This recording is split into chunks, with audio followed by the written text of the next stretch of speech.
I want to thank you for visiting the salt mine today. Hard hats and umbrellas can be found in the corner. As we tour, you're welcome to grab some samples and use them as you see fit. So without delay, let's venture into a special vein of the mine and see what nuggets of pain and frustration we can discover. So what we see here is the deck. It's a standard deck, three color, white, black, red. The star of the deck is this guy here, Kroxa, Titan of Death's Hunger. He's got a great ETB where an opponent will have to discard a card, and if the opponent cannot discard, he'll lose 3 life, which is great. And he's a 6/6, a very strong move onto the board, but that's not good enough for me.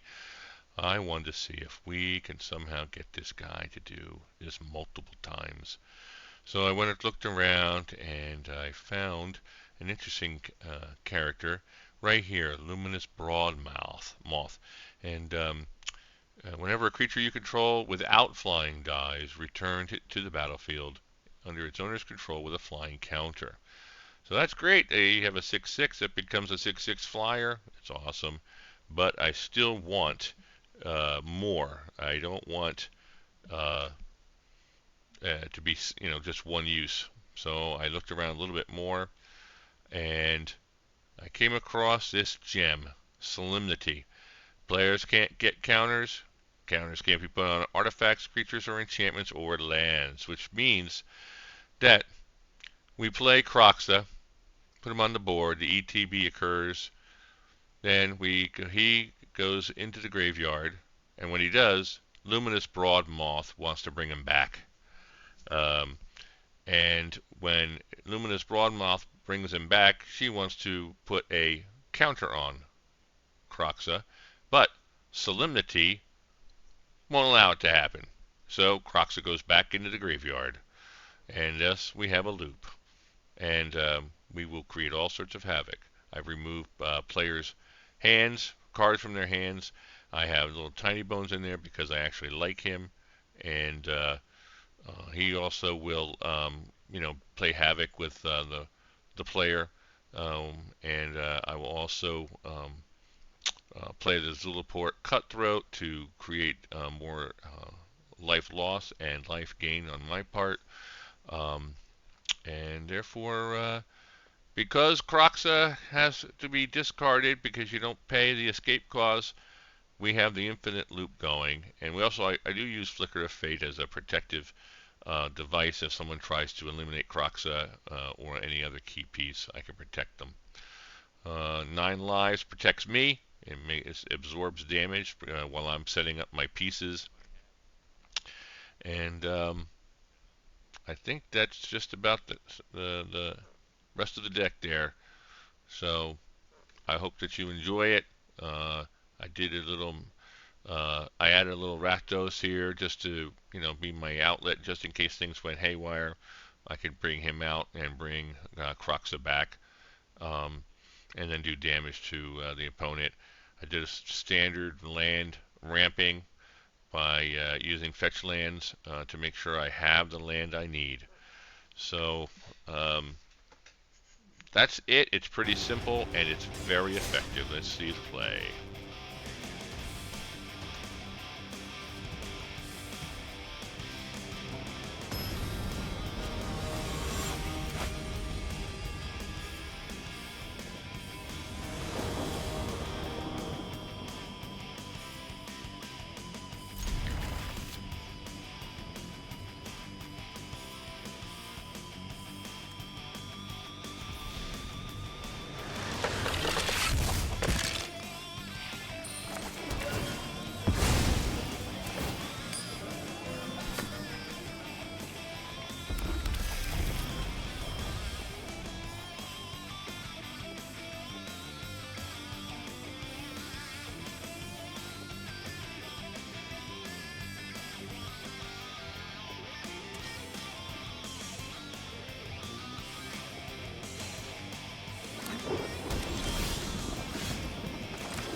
way up. It's how you play the hands of death.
Let's try this.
This guy is obviously interested in putting tokens, counters on many things. He also wants to build up a big army to attack me. He cannot do damage to me, nor can he put counters on things, so he's got to be pretty frustrating. Smoke and mirrors. This should be effective.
This can't.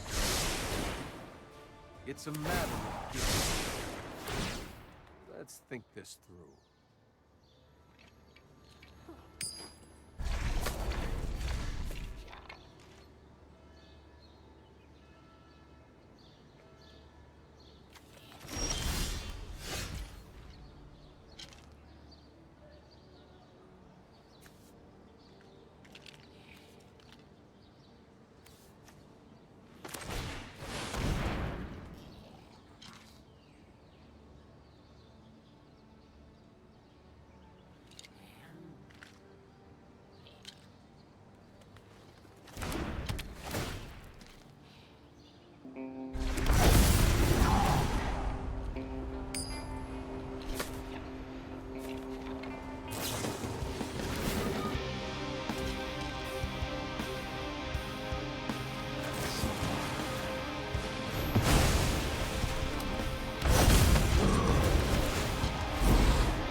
So there it was.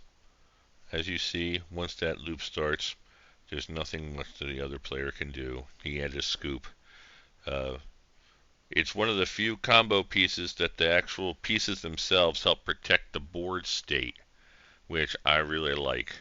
So you want to try and get those pieces out. They protect you while you're setting up the rest. I hope you enjoyed your visit. Come back again for another tour anytime.